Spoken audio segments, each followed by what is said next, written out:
Sir కోడికత్తి శ్రీను మరి రీసెంట్‌గా bail మీద బయటకు రావడం జరిగింది. అయితే బయటకొచ్చిన తర్వాత ఇతని గురించి కొన్ని ఇంట్రెస్టింగ్ విషయాలు బయటకొచ్చాయి సార్. అదేంటంటే జైల్‌లో ఎలా ఉన్నాడు, ఏంటి అని.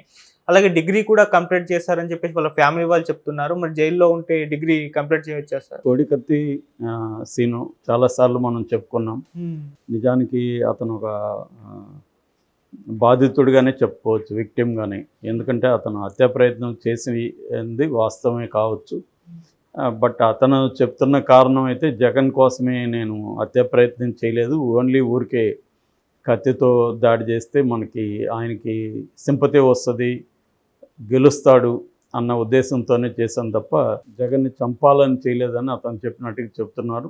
ఏదేమైనా గత 5 ఏళ్ల నుంచి అతను జైళ్ళలోనే ఉన్నాడు. మధ్యలో ఒకసారి 3 నెలలతో పాటు బయట ఉన్నాడు. అప్పుడు బెయిల్ వచ్చింది. మళ్ళీ ఆ బెయిల్ క్యాన్సిల్ కోసం ఎన్ఐఏ కోర్టులో ఫైల్ చేసిన పిటిషన్. దాంతో బెయిల్ క్యాన్సిల్ చేసి మళ్ళీ లోపల పెట్టారు.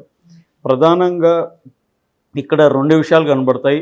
5 ఏళ్ళు అతను జైల్లో ఉండడానికి ప్రధాన కారణాలు 2. ఒకటి కోర్టుల పనితీరు.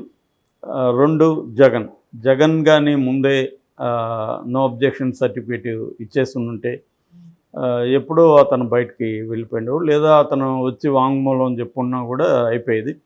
మామూలుగానే కోర్టులు అంటే నేను ఏ సింగిల్ కోర్టుని అనట్లేదు. సిస్టమ్ అలా ఉంది, లీగల్ సిస్టము. ఓవరాల్గానే ఇదే ఒక డబ్బున్నోళ్ళకో, ఇదే ఒక పరపతి ఉన్నోళ్ళకో ఇలా ఉంటుందా? ఉండదు. 4 రోజులు ఉంటేనే గోల గోల అయిపోతుంది దేశం అంతా. మనం చంద్రబాబు కేసులో చూసాము అప్పుడు. కానీ ఒక పేద దళిత అబ్బాయి విషయంలో కోర్టులు కూడా ఎందుకు ఇంత ఇదిగా వ్యవహరిస్తున్నారు? అతను బయట ఉంటే అతను ఏం చేస్తాడు? మామూలుగా బెయిల్ ఎందుకు ఇవ్వరు? సాక్ష్యాలని తారుమారు చేస్తారని, సాక్షుల్ని బెదిరిస్తారని, లేదా ఫ్లైట్ రిస్క్ అంటారు, అంటే వేరే దేశాలకు పారిపోతారని. సో ఇది ఏవి కూడా అతను చేసే స్థాయిలో లేడు. అతను పేద దళితుడు, పేద కుటుంబం. సో అతన్ని ఇలా పెట్టడం అనేది ఘోరమైన విషయం. మొత్తానికి ఎట్టకేలకు 5 ఏళ్ల తర్వాత లాస్ట్ ఎలక్షన్ల ముందు అతను అరెస్ట్ అయితే ఇప్పుడు మళ్ళీ ఈ ఎలక్షన్ల ముందు అతన్ని రిలీజ్ చేస్తున్నారు. సో ఆ రకంగా రిలీజ్ అయితే అయ్యాడు. వైజాగ్ జైల్లో ఉన్నాడు. ఈ మధ్యనే వైజాగ్ షిఫ్ట్ చేశారు అతన్ని. మొన్నటి వరకు అతను రాజమండ్రి జైల్లోనే ఉన్నాడు.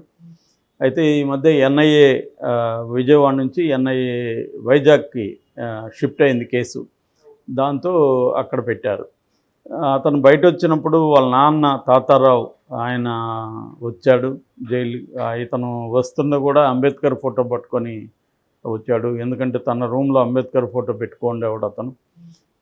దాని తర్వాత వాళ్ళ నాన్న 5 ఏళ్ల తర్వాత కొడుకుని దగ్గరగా చూసి హగ్ చేసుకొని కన్నీళ్ళు పెట్టుకున్నాడని చెప్తున్నారు.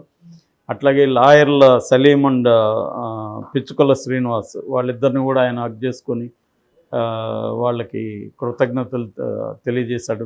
మీ ఇద్దరి వల్లే నా కొడుకు బయట వచ్చాడని చెప్పి. ఈ కాంటెక్స్లో విదసం అంటే విశాఖ దళిత సంఘం నాయకులు కూడా అక్కడికి వచ్చారు. వాళ్ళు కూడా ఆనందాన్ని వ్యక్తం చేశారు. ఈ క్రమంలో శ్రీనివాస్ జైల్లో ఎలా ఉన్నాడు ఏంటి అనే విషయాలు, చాలా విషయాలు బయటకు వచ్చాయి. మామూలుగా మనకి రిచ్ అండ్ పాపులర్ జైల్లో ఉన్నప్పుడు డైలీ ఎపిసోడ్ లాగా వస్తుంది. చంద్రబాబు చూసాం కదా, డైలీ ఆయన జైల్లో ఈరోజు ఏం చేశాడు, ఆయనకి ఫుడ్ ఏం పెట్టారు, ఆయన దోమలు ఉన్నాయా లేవా, వేడి నీళ్ళు ఉన్నాయా లేవా, ఆయనకి ఏ ఇష్యూ పెద్దదైంది అక్కడ, ఇవన్నీ బయట వచ్చాయి. కానీ మామూలు సాధారణ ఖైదీలు ఎలా ఉంటారు, వాళ్ళ జీవిత విధానం ఏంటి, ఒకరోజు టిపికల్ లైఫ్ జైల్లో ఎలా ఉంటుంది, వాళ్ళ ఫుడ్ ఎలా ఉంటుంది, వాళ్ళు ఏం చేస్తారు, వాళ్ళకి అక్కడ రాళ్ళు కొట్టించేటికి మన సినిమాల్లో చూపిస్తుంటారు, అది నిజమేనా, ఇలాగే చాలా డౌట్లు ఉంటాయి. సో ఈ అబ్బాయి రిమాండ్ ప్రిజనర్ కాబట్టి ఈ అబ్బాయికి ఫోర్స్డ్ లేబర్ ఏది ఉండదు. అబ్బాయి వాలంటరీగా ఏదైనా పని చేస్తే చేయొచ్చు తప్ప కంపల్సరీ పని చేయాలనేది ఏమి ఉండదు వాళ్ళకి. వాలంటరీగా నేను ఈ పని చేస్తానంటే చేయొచ్చు, అంతేగాని నువ్వు కంపల్సరీ చేయాలనేది ఉండదు. కన్విక్టెడ్ ప్రిజనర్స్కి అలా కాదు, వాళ్ళు ఖచ్చితంగా అలాట్ చేస్తారు జాబ్స్. వాళ్ళ స్కిల్ సెట్ని బట్టి వాళ్ళకి ఏమన్నా ప్రత్యేకమైన స్కిల్ ఉంటే జైల్లో అది పాసిబుల్ ఉంటే ఆ స్కిల్లో వాళ్ళకి ఇచ్చేస్తారు. ఈ మధ్య జైళ్ళల్లో అంతా కూడా ప్రోడక్ట్స్, సబ్బుల తయారీ దగ్గర నుంచి కొయ్యలు, రకరకాల ప్రోడక్ట్స్ని తయారీ, అంటే ఒక రకంగా ఎంఎస్ఎంఈలు అంటారు కదా, అంటే స్మాల్ స్కేల్ ఇండస్ట్రీస్, అవి జైళ్ళల్లో పెట్టుండారు. జైల్లో ఇన్కమ్ జనరేషన్ కోసం చేస్తున్నారు. అట్లాగే జైళ్ళ దగ్గర, పెద్ద జైళ్ళ దగ్గర పెట్రోల్ బంకులు పెడుతున్నారు. ఆ పెట్రోల్ బంకులో సీనియర్ ఖైదీల్ని కూడా అక్కడ పనిచేయిస్తున్నారు. అక్కడే ఒక స్టాల్స్ పెడుతున్నారు వీళ్ళ జైల్స్ ప్రోడక్ట్స్ని అక్కడ అమ్మించడం కోసం. ఇలాగ రకరకాల పద్ధతుల్లో ఎంప్లాయ్మెంట్ ఉంటుంది.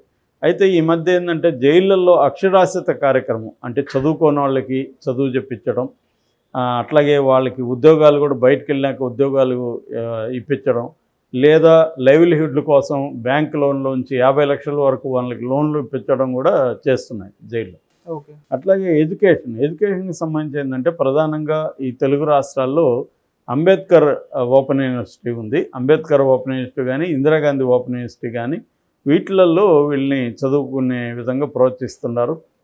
మామూలుగా అక్కడ పెద్ద జైళ్ళల్లో అయితే వీళ్ళకి స్టడీ సెంటర్ కూడా అక్కడ పెడుతున్నారు. బయట నుంచి లెక్చరర్స్ వెళ్ళి వాళ్ళకి టీచ్ చేస్తారు. ఎవ్రీ వీక్ కొన్ని క్లాసులు తీసుకుంటారు. అట్లాగే బుక్స్ కూడా వాళ్ళకి సప్లై చేస్తారు. అక్కడ లైబ్రరీ కూడా ఉంటుంది. అలాగే చదువుకోవాలనుకునే వాళ్ళకి ఖచ్చితంగా ప్రోత్సాహం చేస్తున్నారు ఈ మధ్య. నాకు తెలిసిన వాళ్ళు కొంతమంది ఎంఏలు చేసిన వాళ్ళు ఉన్నారు. 2-3 ఎంఏలు చేసిన ఒక ఆయన కూడా నాకు తెలుసు. 2 ఎంఏలు చేసిన వాళ్ళు ఉన్నారు. చెస్లో ఎక్స్పర్టైజ్ అయిన వాళ్ళు ఉన్నారు. క్యారమ్స్లో నేషనల్ ప్లేయర్స్ అయిన వాళ్ళు ఉన్నారు.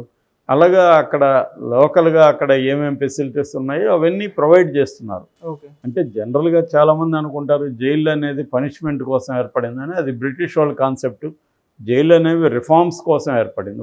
అందుకనే కరెక్షనల్ ఫెసిలిటీస్ అని పిలుస్తారు వాటిని. అంటే బిహేవియర్ని కరెక్ట్ చేయడం. ఒక రాంగ్ బిహేవియర్ ఉండి దానివల్ల వచ్చిన ప్రాబ్లమ్స్ బయట వచ్చినప్పుడు వాళ్ళకి అది ఆ బిహేవియర్ని కరప్ట్ చేయడం, ఆ ఖైదీని రిఫార్మ్ చేయడం అన్న యాంగిల్లో ప్రధానంగా జైల్స్ పనిచేయాలి. అంతేగాని వాళ్ళని పనిష్ చేసి పాతకాలపు మెథడ్లో బ్రిటిష్ వాళ్ళ కాలంలో పనిష్మెంట్ అనేది ప్రధానమైన గోల్ కాదు జైలు. చాలామంది జైళ్ళల్లో కూడా వెళ్ళి అల్లుల్లాగా కొత్త అల్లుల్లాగా చూడాలా అని చెప్తుంటారు. కొత్త అల్లుల్లాగా చూడాలని మళ్ళీ ఖైదీలకు కూడా హక్కులు ఉంటాయి. ఖైదీలు అయినంత మాత్రాన వాళ్ళ హక్కులు ఏమి వెళ్ళిపోవు. ముఖ్యంగా రిమాండ్ ప్రిజనర్స్కి ఎక్కువ హక్కులు ఉంటాయి. ఎందుకంటే రిమాండ్ ప్రిజనర్ అంటేనే is innocent until otherwise proved. వాడి శిక్ష పడితే తప్ప లీగల్గా అప్పటి వరకు వాళ్ళు ఇన్నోసెంట్. వాళ్ళని ఏంటంటే బయట ఉంటే వాళ్ళు ఈ కేసుని ఇన్ఫ్లుయెన్స్ చేస్తారనే తప్ప వాళ్ళని అసలు నేరస్తుల్లాగా చూడడమే రాంగ్ అసలు. సో ఇప్పుడు చంద్రబాబుని కూడా నేరస్తుల్లాగా చూడడం రాంగ్. ఎందుకంటే అతను ఒక కేసులో కొన్ని కేసుల్లో అతను ముద్దాయి తప్ప అదేవిధంగా జగన్ కూడా నేరస్తుల్లాగా చూడడం రాంగ్. జగన్ది కూడా ప్రూవ్ ఏం కాలేదు, శిక్ష పడలేదు. కానీ ఇక్కడ పొలిటికల్ పార్టీలు ఎలా ఉంటాయంటే కేసు పెట్టగానే అతను నేరస్తుల్లాగా వీళ్ళు మాట్లాడేస్తూ ఉంటారు.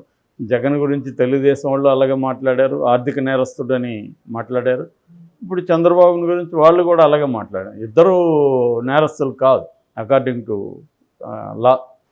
సో అలాగా జైళ్ళల్లో కూడా చదువు చెప్తున్నారు, ట్రైన్ అవుతున్నారు. ఎందుకంటే వాళ్ళకి బోల్డ్ టైం ఉంటుంది. నా వరకు నేను జైల్లో ఉన్నప్పుడు కన్నడ బాగా నేర్చుకున్నాను. ఎందుకంటే అక్కడ నాకు చిత్తూరు దగ్గర ఆల్రెడీ తమిళ్ వచ్చు నాకు. సో ఒక ఎక్స్ట్రా లాంగ్వేజ్ నేర్చుకుందామని చెప్పి కన్నడకు సంబంధించిన మ్యాగజైన్లు, బుక్స్, డిక్షనరీలు అన్నీ తెప్పించుకొని అక్కడ నేను కన్నడలో రాయడం అదంతా ప్రాక్టీస్ చేసి కన్నడ నుంచి తెలుగులోకి కొన్ని కథలు కూడా ట్రాన్స్లేట్ చేశాను. తర్వాత వచనాలని కన్నడ సాహిత్యం 10th నుంచి 12th సెంచరీలో వచ్చింది. అందు బుక్ కూడా వచ్చింది. అట్లాగే వడ్డారాధన అని ఫస్ట్ ప్రోజ్ టెక్స్ట్ అది కూడా వచ్చేసాను. అలాగే జైల్లో చాలామంది పుస్తకాలు రాసేవాళ్ళు ఉన్నారు. అక్కడ అనేక స్టోరీస్ ఉంటాయి. ప్రతి ఖైదీకి ఒక కథ ఉంటుంది. దాని మీద రాసిన పుస్తకాలు రాసిన వాళ్ళు ఉన్నారు. ఆ మధ్య కూడా జైలులో విమెన్ సంబంధించి అనురాధ అనే ఒక ఆమె రాశారు, బ్రహ్మాండమైన కథలు రాశారు. అలాగా జైల్లో నుంచి కూడా అనేక పుస్తకాలు బయటకు వచ్చాయి. అలాగే జైలుకి వెళ్ళినంత మాత్రాన వాళ్ళు ఏదో నేరస్తులు కాదు. రెండోది వాళ్ళని పర్మనెంట్గా శిక్షించాలనడం కూడా కరెక్ట్ కాదు. వాళ్ళు ఏదో కొన్ని కారణాల వల్ల చేసుంటారు. వాళ్ళని రిఫార్మ్ చేయడం, వాళ్ళని ఎడ్యుకేట్ చేసుకోవడం, అక్కడి నుంచి సమాజానికి వాళ్ళు మళ్ళీ బ్యాక్ టు సమాజంలోకి వాళ్ళని ఇంటిగ్రేట్ చేసుకోవడం అనేది అవసరం. ఆ రకంగా శ్రీనివాసుని కూడా బయట అతనికి మంచి పరిస్థితులు కల్పించాలి. వైసీపీ ఎటువంటి హాని తలపెట్టకుండా ఉండాలి. వైసీపీ కానీ ఇటు వేరే వాళ్ళు తలపెట్టి వైసీపీ మీద వేసే అవకాశాలు కూడా ఉంటాయి. సో అతను కూడా జాగ్రత్తగా ఉండాల్సిన అవసరం అయితే ఉంది. ఏదేమైనా అతన్ని అభినందించాలి. BA 70% మార్కులతో అతను పాస్ అయ్యాడు. ఖచ్చితంగా అతన్ని అభినందించాలి. అతను ఇప్పుడు బయటకు వచ్చి కూడా పీజీ చేస్తానని చెప్తున్నాడు. సో ఆ రకంగా అతను ఎడ్యుకేట్ అయితే దళిత సమాజానికి కానీ బ్రాడ్గా సమాజానికి కానీ ఖచ్చితంగా యూజ్ అవుతుంది.